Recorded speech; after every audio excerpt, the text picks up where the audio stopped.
Hello everyone and welcome to the Pisces Guide to Pop Culture. I'm of course your host TJ. I want to talk a little bit today about villains again. That video that I did was very popular, so I thought, well, why not do another one? I love villains. I think that we Pisces are just naturally drawn to villainous types, and I did just happen to finish reading The Magician's Nephew by C.S. Lewis, and I'm now making my way through The Lion, the Witch, and the Wardrobe. And if you want to read my sort of readings on that, go to my Substack newsletter, omnivorous.substack.com. But for the moment, I do want to talk a little bit about Jadis, the character known as the White Witch. Now, if you've seen the movies from the early 2000s, she's of course played by Tilda Swinton, arguably one of the best actresses of her generation, or any generation. And she's been played by other actresses too. But I think that Tilda is sort of the definitive White Witch.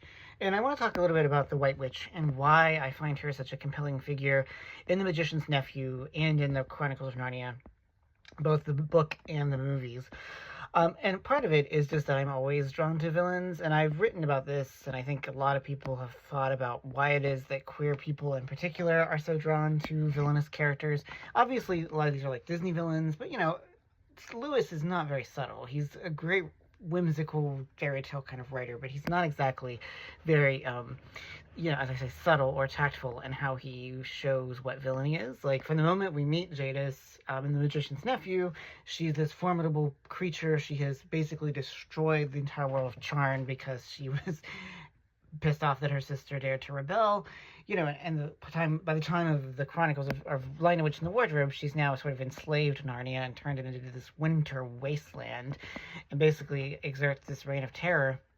And yet, for all of that, she's just so damn compelling. Like, the way that Lewis describes her in The Magician's Nephew, the way that she becomes this object of almost erotic fascination. I hesitate to say that because obviously most of the characters are children and the novels are geared toward children. But I mean, Uncle Andrew in The Magician's Nephew is clearly like he desires her in a physical, erotic way.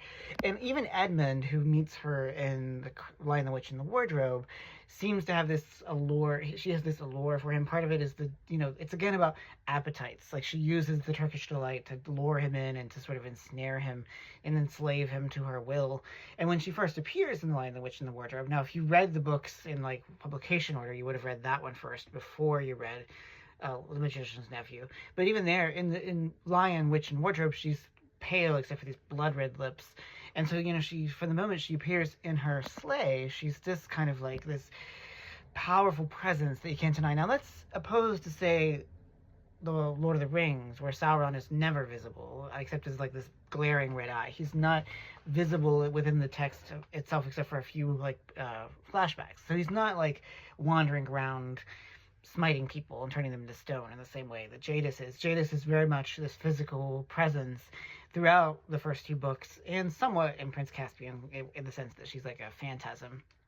And, obviously this plays out in the movie. If you've seen Tilda Swinton in it, she is Jadis. Like, she is just this icy and even queer presence, because Swinton's star text is all bound up with issues of queerness, thanks to her appearances in, like, the films of the 90s, like in the new queer cinema, like, show in her androgynous appearance, like, she has all these queer connotations that are floating around her. So, I think that the sort of relationship, and I'm sorry I'm talking with my hand so much, but the relationship between the book version of Jadis that we see in The Magician's Nephew and Lion, the Witch, and the Wardrobe, and her cinematic equivalent in the blockbuster, Walden Films version of the early 2000s, really creates this very powerful queer valence of the White Witch.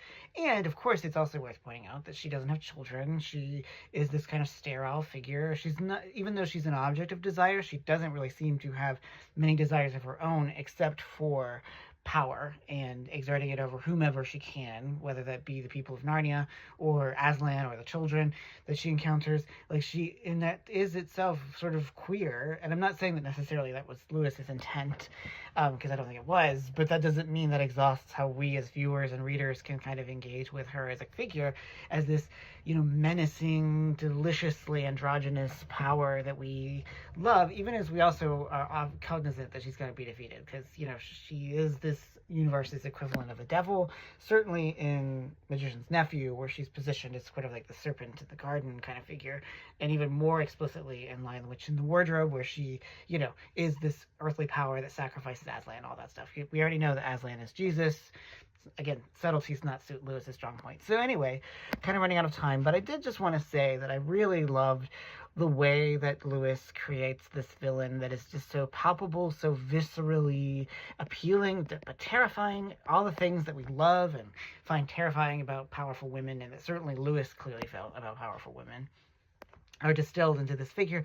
And then, as refracted through Tilda Swinton, I think becomes this queer presence that the novels themselves and the movies can never really tame, despite the fact that she is obviously ultimately defeated at the hands of Aslan/Jesus. So anyway, I just wanted to sort of spill that. It was something on my mind as I started reading Lion, the Witch, and the Wardrobe, and I love, talking about gay stuff. I love bringing queerness to Lewis, who is even more rigidly straight than Tolkien, if that's possible. So anyway, that's my thoughts on the White Witch and why she's queer. I'm sure I'll have more to say about it, because there's a lot to say about the White Witch. But for now, thanks so much for joining me at the Pisces Guide to Pop Culture. I'm, of course, your host, TJ. Take care, y'all.